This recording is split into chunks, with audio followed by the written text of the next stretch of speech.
Everyone, कैसे हो आप सभी। स्वागत है आप सभी का मेरे साथ में। मेरा नाम है स्वधरा माथंकर, आप सभी की साइंस टीचर।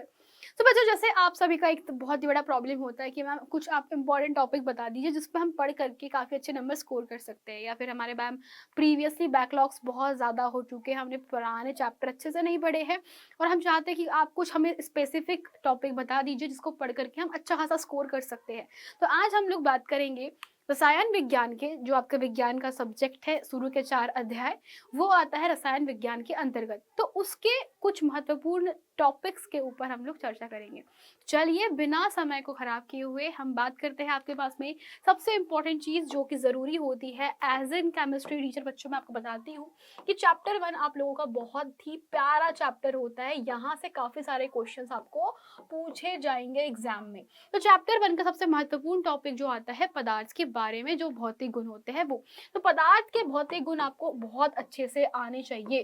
जितने भी भौतिक गुण आप लोग पढ़े हो, जैसे कि उनके मध्य में रिक्त स्थान, कणों के मध्य में रिक्त स्थान कैसे होता है, कणों के अंदर गतिज ऊर्जा पाई जाती है, ठीक है। जो अगला टॉपिक होता है वो है ठोस, द्रव और गैस के मध्य में अंतर।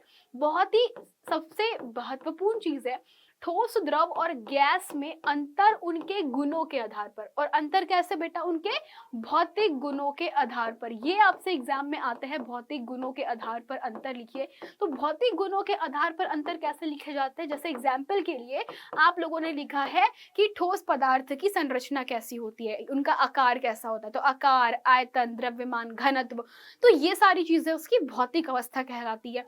तो हमारे पास ठोस कैसे होते हैं, इनका आकार निश्चित होता है, द्रवों का नहीं होता है, गैसों का भी नहीं होता है। तो ये इनके भौतिक गुण कहलाते हैं। तो इनके आधार पर आप लोग क्या करोगे, इनको अंतर लिखोगे, ठीक है। फिर जो सबसे महत्वपूर्ण आपको टॉपिक सबसे अंत में जो आता है दैट इज अवस्था परिवर्तन। तो अवस्था परिवर्तन कैसे होता है, अवस्था परिवर्तन करने के लिए हमें क्या क्या चीजें करनी है, हमें ये जानना पड़ता है। अवस्था परिवर्तन मतलब ठोस से द्रव में कैसे पढ़ते हैं, उसमें कुछ हमने परिभाषाएं पढ़ी है। तो अवस्था परिवर्तन से संबंधित जितनी भी परिभाषाएं होती है आपको वो परिभाषा काफी अच्छे से करनी पड़ेगी। और फिर आपके पास आता है वाष्पीकरण और गुप्तोष्मा, ठीक है। तो आपके पास में क्वेश्चन होता है वाष्पीकरण की गुप्तोष्मा क्या होती है, वाष्पीकरण और गलन की गुप्त ऊष्मा।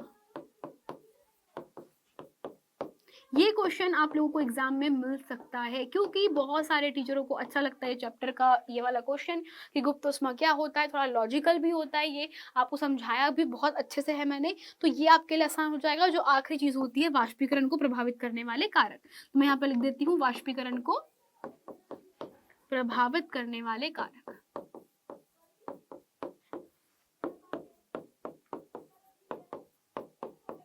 तो ये आपके पहले चैप्टर के सबसे इंपॉर्टेंट टॉपिक है।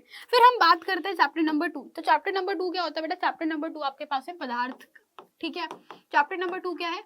Chapter number 2 is totally about कि हमारे पदार्थ आसपास के शुद्ध है या अशुद्ध है, उसके ऊपर होता है। तो आपसे तत्व और यौगिक में अंतर पूछेंगे, ठीक है। सबसे पहला क्वेश्चन ही आपके पास में होगा तत्व और यौगिक में अंतर। ये प्रश्न आपसे हमेशा पूछा जाएगा, यौगिक क्या होता है, ये क्वेश्चन तो आपसे पूछा ही जाएगा। फिर आपसे पूछेगा मिश्रण और यौगिक में क्या अंतर होता है। तो ये प्रश्न पता नहीं क्यों बेटा, लेकिन ये क्वेश्चन एग्जाम में बहुत पूछते हैं, मिश्रण और यौगिक में क्या डिफरेंस होता है, क्या अंतर होता है। इसके अलावा जो सबसे महत्वपूर्ण चीज जो मैं यहाँ पर अभी बताने वाली हूँ वो है आपके पास में कोलाइड्स क्या होते हैं बेटा। कोलाइड और विलयन में अंतर आपसे पूछेगा, कोलाइड और विलयन।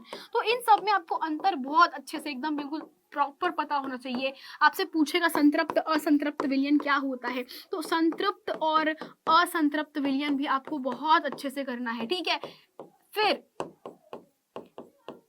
इसके बाद में जो क्वेश्चन पूछते हैं एग्जाम के अंदर वो होता है कि हमारे पास में लाइक हम लोगों ने कोलाइड पढ़ लिया, ये पढ़ लिया, इसके बाद बेटा आपसे पूछेगा टिंडल प्रभाव क्या होता है। तो टिंडल प्रभाव is one of the most important topic जो कि आपको उसमें करना है इस चैप्टर के अंदर। टिंडल प्रभाव बाकी सभी प्रभावों से थोड़ा अलग होता है, टिंडल प्रभाव के बारे में पूछेंगे, ठीक है। देन आपके पास में जो क्वेश्चन आता है सबसे लास्ट में होता है भौतिक और रासायनिक परिवर्तन। ये एक्स्ट्रा क्वेश्चन है, आ भी सकता है नहीं भी आ सकता है। तो भौतिक और रासायनिक परिवर्तन आपसे पूछ सकते हैं। तो ये वाला क्वेश्चन आप लोगों को एग्जाम में पूछा जाएगा। तो आपको इतने टॉपिक तो कवर करना ही है, इसके अलावा आप बाकी सब छोड़ सकते हो। फिर हम बात करते हैं चैप्टर नंबर 3 की। तो बेटा आपके पास में जो चैप्टर नंबर 3 होता है, जो 3 नंबर का चैप्टर होता है वो काफी ज्यादा इंपॉर्टेंट भी बोल सकते हो और काफी ज्यादा महत्वपूर्ण है। चैप्टर नंबर 3 का गुण थोड़े से अलग होता है। इसमें एक ही चीज बहुत जरूरी है, परमाणु और अणु, ठीक है, यही जरूरी है इसके अंदर, इस पूरे चैप्टर में ये जरूरी है। सबसे पहला टॉपिक जो कि इंपॉर्टेंट होता है दैट इज रासायनिक जो अभिक्रियाएं होती है, या हमारे पास में जब भी कोई नियम होते हैं ना, तो हम लोगों ने समझा है कि हमारे रासायनिक संयोग के नियम, तो ये क्वेश्चन एग्जाम में आएगा, आपसे पूछेंगे रासायनिक संयोग के नियम।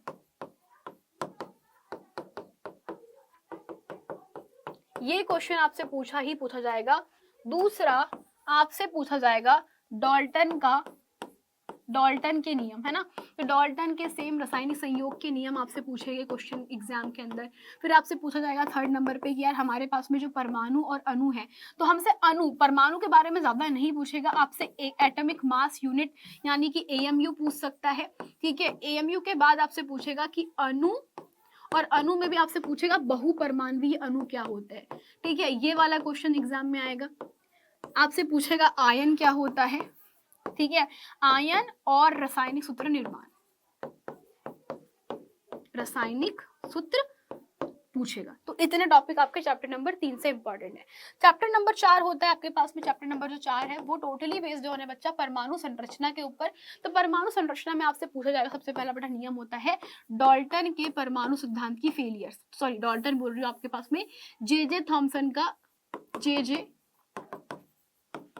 थॉमसन के परमाणु मॉडल की कमियां।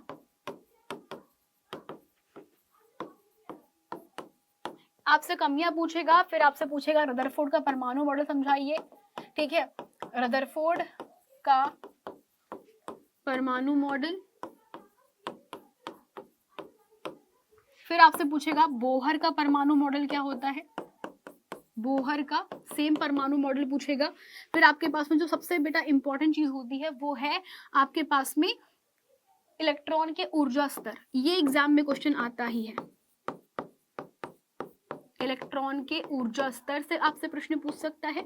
दूसरा जो टॉपिक इसमें इंपॉर्टेंट है वो ये होता है कि हमारे पास में जो इलेक्ट्रॉन, प्रोटॉन और न्यूट्रॉन बेसिकली पाए जाते हैं, ठीक है, तो उससे हमारे पास में परमाणु द्रव्यमान, परमाणु का जो बेटा संख्या होती है ना, हमसे क्वेश्चन पूछते हैं परमाणु संख्या क्या होती है, परमाणु संख्या पूछ लेंगे आपसे क्वेश्चन एग्जाम में, परिभाषा बताओ, ठीक है, सेम परमाणु आपसे पूछेगा द्रव्यमान क्या होता है। फिर आता है समस्थानिक, समस्थानिक और संभारिक, यहाँ से आपकी परिभाषाएं पूछते हैं और आपको एग्जाम्पल लिखने के लिए बोलेंगे, समस्थानिक और संभारिक, यहाँ पर आपको आपसे एग्जाम में ये पूछते हैं, तो आपको ये याद रखना है, ठीक है।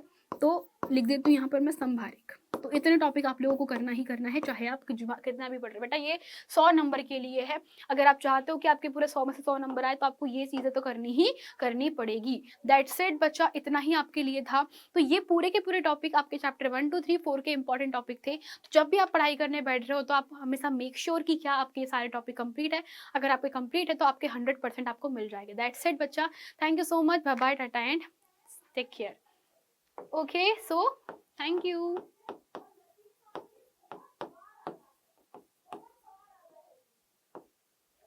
Bye bye.